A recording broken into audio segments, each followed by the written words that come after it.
En cette fin du XVe siècle, une grande inconnue subsiste. Quelle est la circonférence de la Terre? Dès l'Antiquité, des mathématiciens grecs l'avaient calculée avec exactitude. Mais en 1492, leurs travaux n'ont pas encore été redécouverts lorsque Martin Beheim, un cartographe allemand, dessine ce globe. Il rassemble toutes les connaissances de l'époque.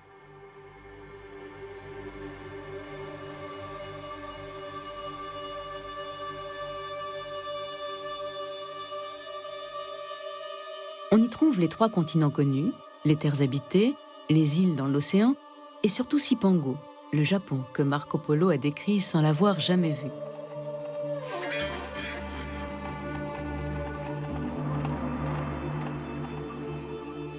C'est sur ce globe-là que Colomb projette son expédition.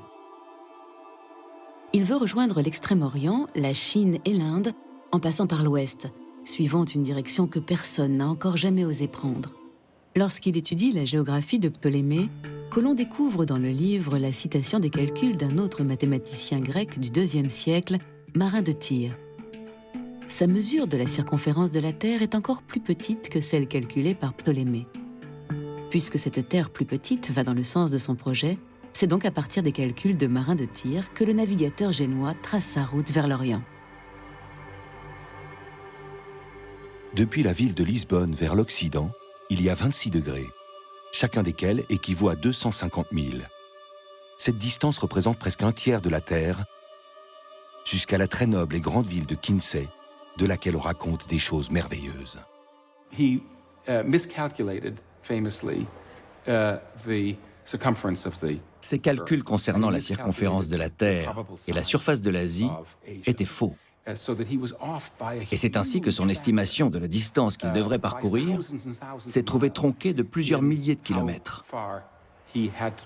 Mais s'il n'avait pas commis ces erreurs, Colomb n'aurait jamais entrepris son voyage. De plus, nous savons aujourd'hui que les membres de la cour du roi du Portugal et de la cour du roi et de la reine d'Espagne, ainsi que des intellectuels, ont rejeté le projet de Colomb. Ils ne l'ont pas rejeté parce qu'ils pensaient que la Terre était plate ou à cause de légendes du IXe siècle, mais parce que leurs calculs mathématiques prouvaient que Colomb avait commis une erreur monumentale dans la circonférence du globe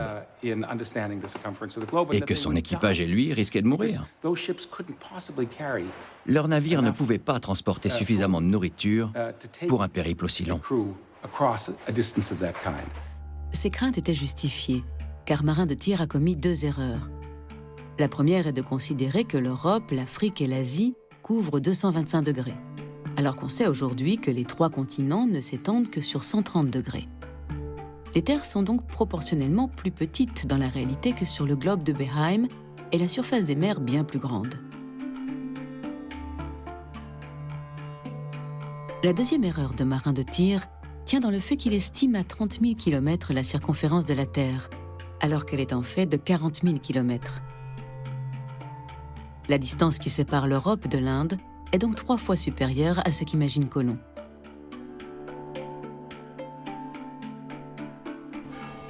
Colomb lutte pendant 7 ans. Il est critiqué, humilié et pris pour un fou. Pourtant, il arrive à convaincre les rois catholiques Ferdinand et Isabelle d'Espagne de soutenir son projet. Ils ne lui accordent pas grand-chose, 3 caravelles et un crédit auprès de la famille d'armateurs Pinzon. Colomb est nommé amiral de la mer Océane et ambassadeur de la couronne d'Espagne. C'est peu, mais cela lui permet d'armer la Pinta, la Niña et la Santa Maria.